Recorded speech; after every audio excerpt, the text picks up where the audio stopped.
Week 1 of the Quarantine to 5K program is here, and here's what you need to know. When you start a running or walking program, you want to make sure that you're setting the feet and the ankles up for success.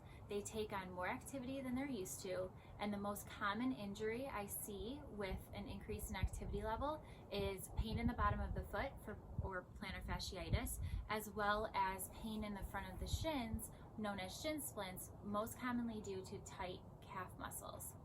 When we are walking and running outside, we don't have control over the terrain. It's uneven surfaces, it's uphill, it's downhill, so the feet and the ankles need to be strong enough to adapt to the change in terrain and prevent any stress that would travel up to the knees and the hips and ultimately the low back as a result of the increase in activity as you have with this program. So I want to go over some basics, and it comes into making sure that the ankles are strong, which is the #1 way to prevent a fall and keep your balance. The ankles must stay strong and be able to work in all different directions that you would come across, uphill, downhill, rolling in and out, and any other motion that you would do.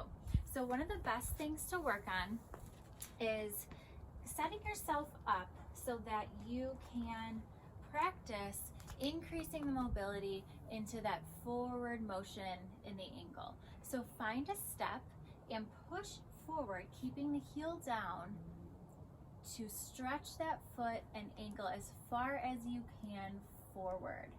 That will really prepare you for any of the uphill distances, as well as clearing the toe when you take a step. Because if you are dragging the foot when you take a step, you are going to potentially be tripping and at risk for a fall. Secondly, and this one is very important, is ankle strength. You will want to practice simple things as walking on your heels with the toes up. You can also practice walking on the tiptoes with the heels up.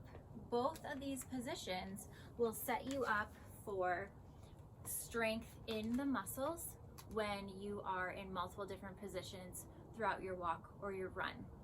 And one thing that I already mentioned is the plantar fasciitis.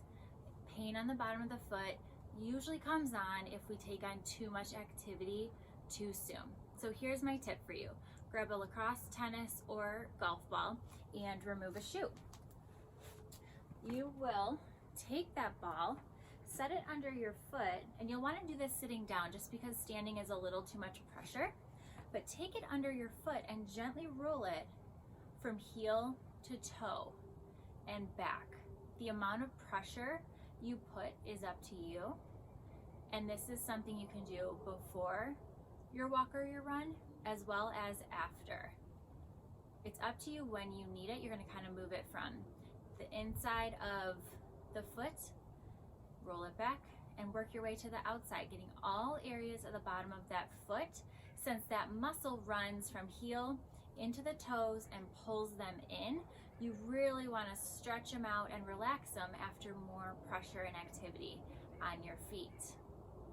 You can do this for a minute or so each side. It can be pretty uncomfortable if you have tightness there. That's a normal reaction. Do it as tolerated a couple times a week and help relax the foot. Now, since we have the shoes off, we need to talk about arch support. Most people have a fairly neutral arch where there's a little bit of space between the inside of the foot and the ground.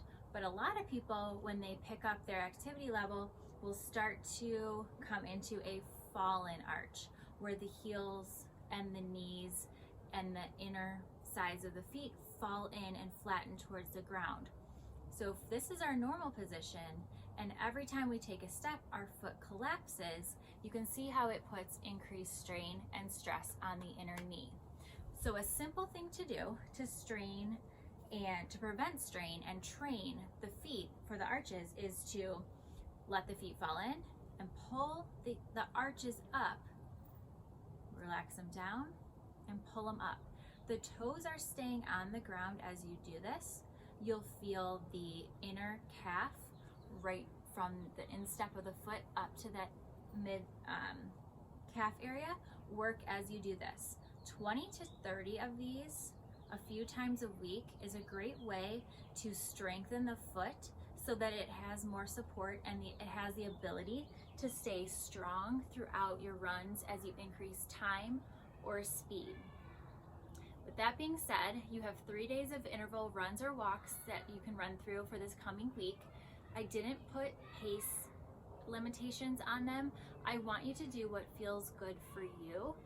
Pick something that you are comfortable with that is slightly challenging, but that allows you to complete the program and feel good about your accomplishments and reaching those goals this week. And I really hope that you find this is a good program to build your way up. You'll see that it's broken down into a run or walk portion, or a fast walk and slow walk portion. And each day it adds up to 30 minutes of activity.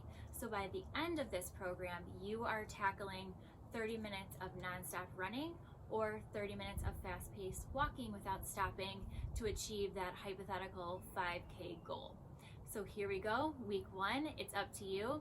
Please reach out if you have any questions and let me know how you're doing.